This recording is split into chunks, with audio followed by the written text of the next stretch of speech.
Bueno, y vamos a aprovechar, tener la suerte este día santo, jueves de santo, hablar con Marcela Mazzini, doctora, teóloga, profesora de la UCA, forma parte del colectivo de mujeres teólogas.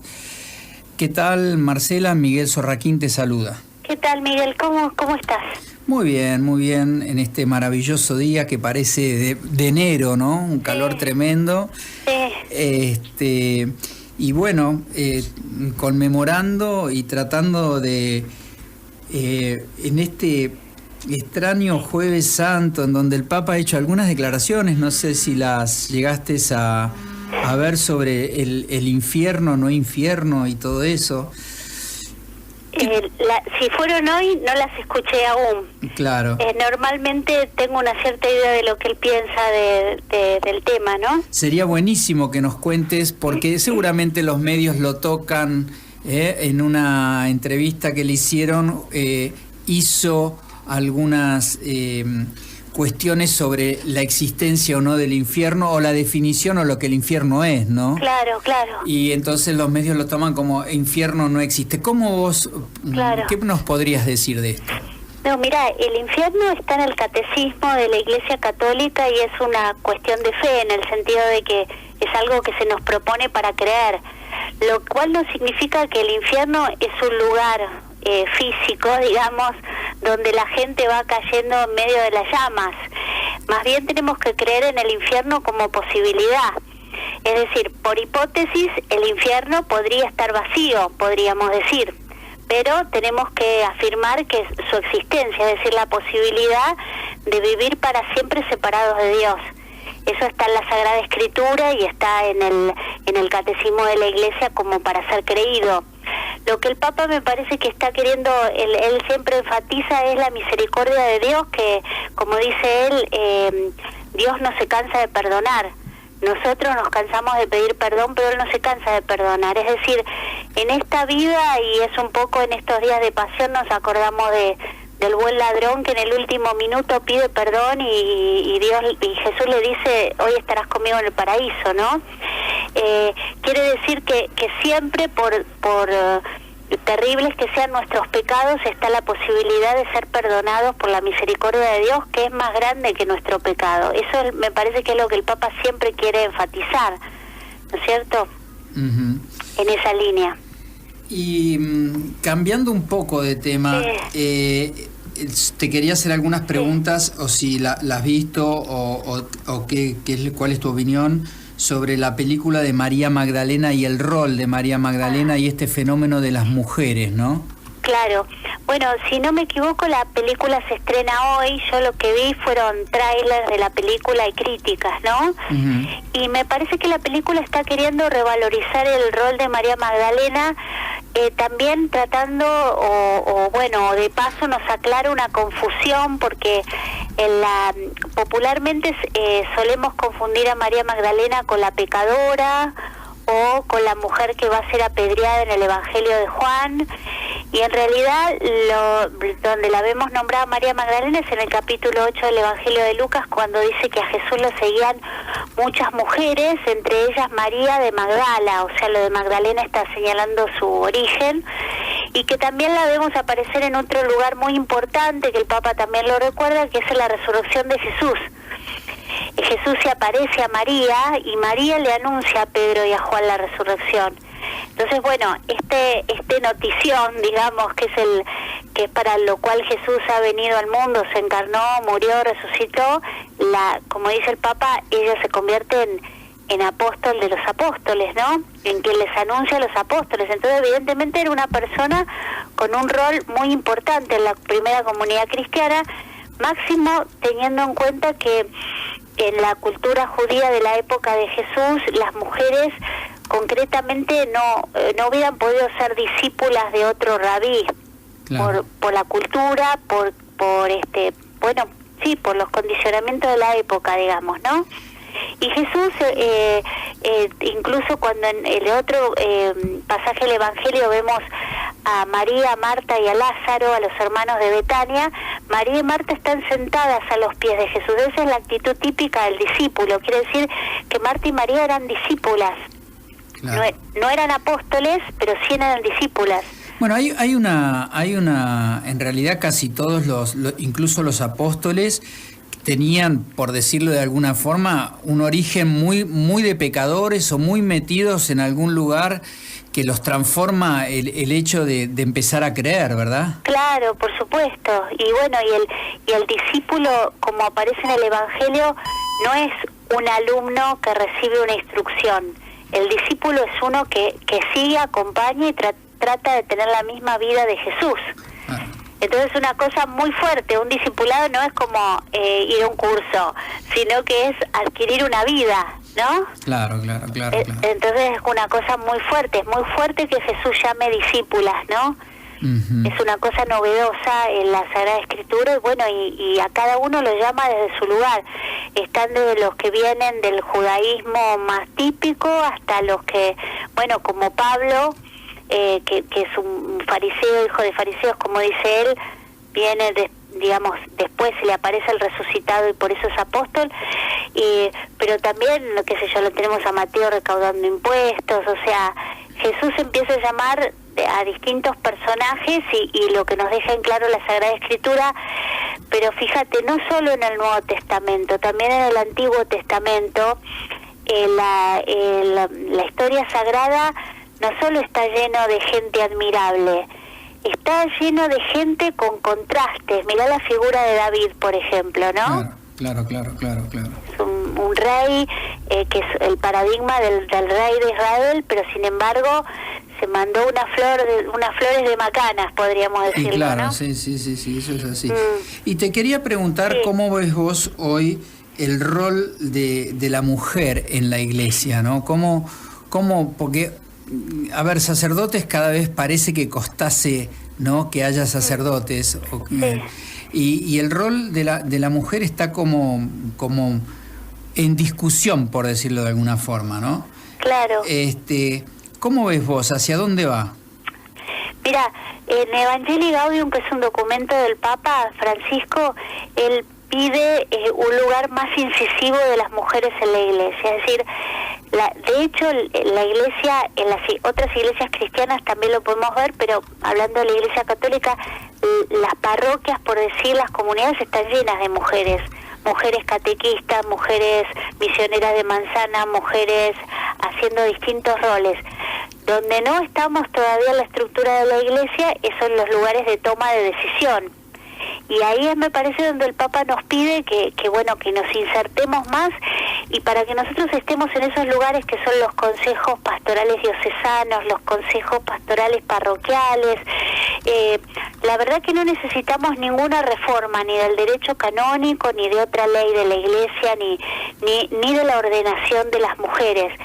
Si bien el Papa, por ahí no sé si es tan conocido, ahora ha armado un grupo de estudio para ver el tema del diaconado femenino en la iglesia. O sea, la posibilidad de ordenar mujeres diáconos, ¿no? Claro. Hay una comisión en Roma que está estudiando de teólogos y de canonistas, que está estudiando a ver si, de acuerdo a nuestra tradición, de acuerdo a lo que dice la Escritura, esa institución del diaconado se podría volver a instaurar, porque aparentemente, por lo que dice la historia antigua cristiana, en las primeras generaciones hubo mujeres diáconos, ¿no? Diaconisas. Claro. Entonces, bueno, ese es como el primer escalón en el sacramento del orden. Entonces, ahí ya podrías armar o podrías hablar de mujeres ordenadas, ¿no es cierto? Claro.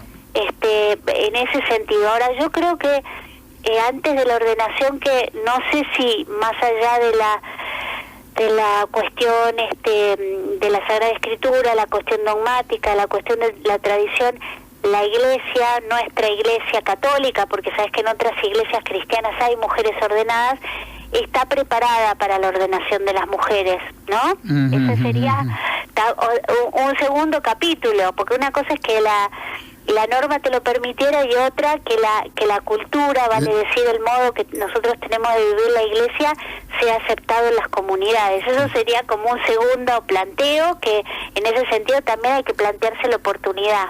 Claro, claro. ¿No? Marcela, Luciana Garone te saluda. Hola, Luciana. Leí que formás parte de un colectivo de mujeres teólogas. Sí. Llamada Teologanda, ¿puede ser? Sí, sí, sí. ¿Y de qué se encargan particularmente?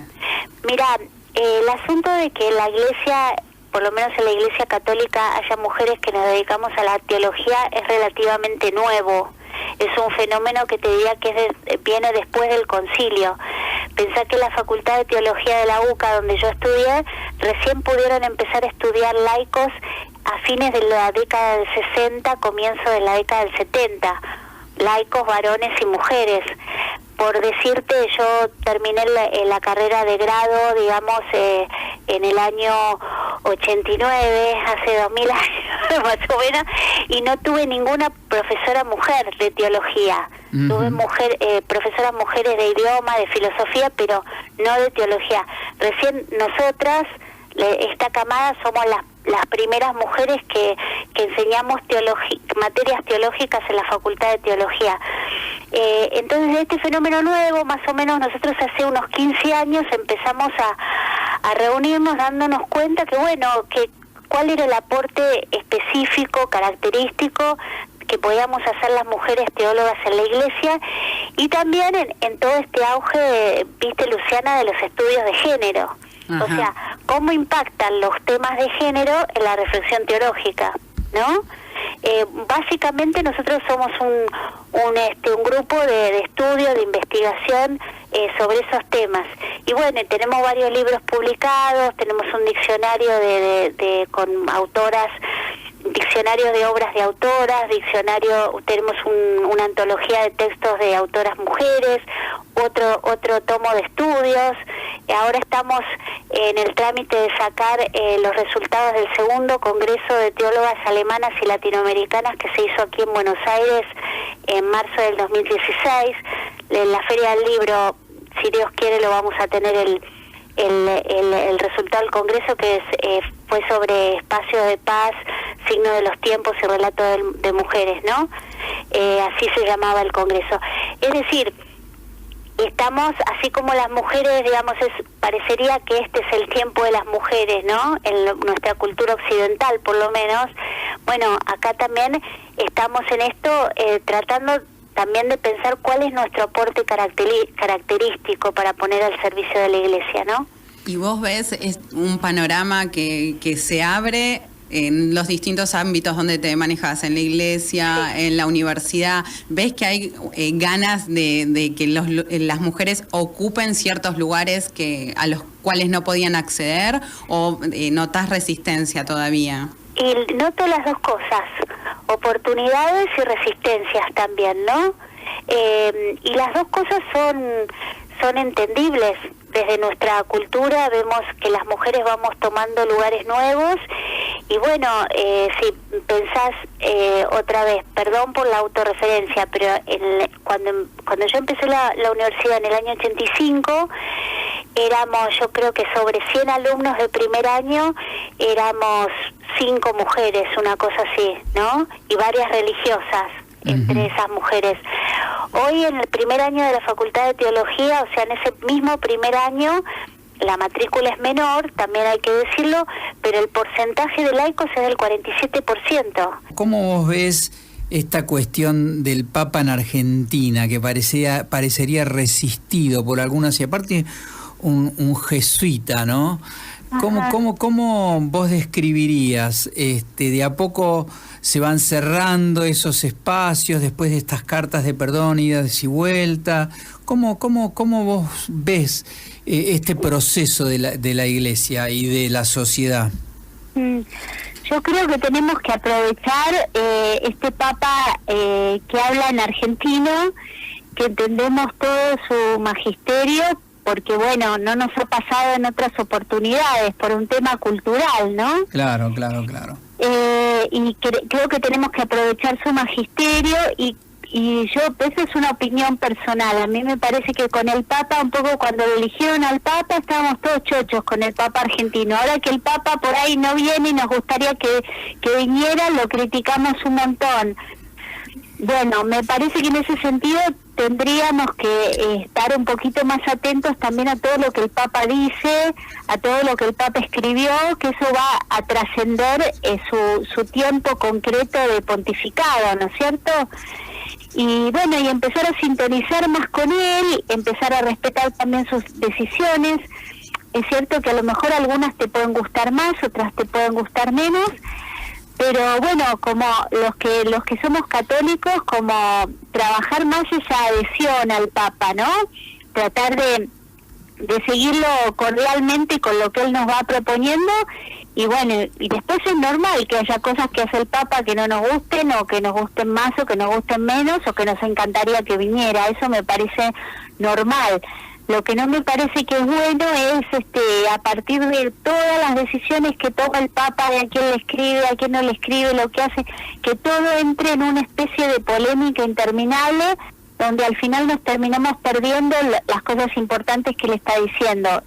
Marcela, perdón, para redondear un poco, vos hablaste del material que realizan el colectivo de mujeres. ¿Hay alguna página de donde se pueda curiosear un poco el material? ¿Tenés algún lugar donde puedan acceder? Sí, la página de Teologanda, que es teologanda.org, en este .ar. En este minuto, no sé si la página está siendo como reformulada, porque estábamos en ese trabajo, pero si googleando, poniendo Teologanda, te va a aparecer mucho del material, y también en las librerías católicas, ¿no? Buenísimo, Marcela, te agradecemos muchísimo el contacto y bueno, felices Pascuas. Bueno, felices Pascuas para todos, y bueno, y aprovechemos para dar un paso, ¿no? De la muerte a la vida, que eso es lo que significa la Pascua. Resucitemos. Eso, resucitemos. Resucitemos. Muchísimas gracias. Bueno, de nada, feliz Pascua. Igualmente. Hablamos con Marcela Mazzini, doctora en teología, profesora de la UCA y que forma parte del colectivo de mujeres teólogas llamado Teologanda.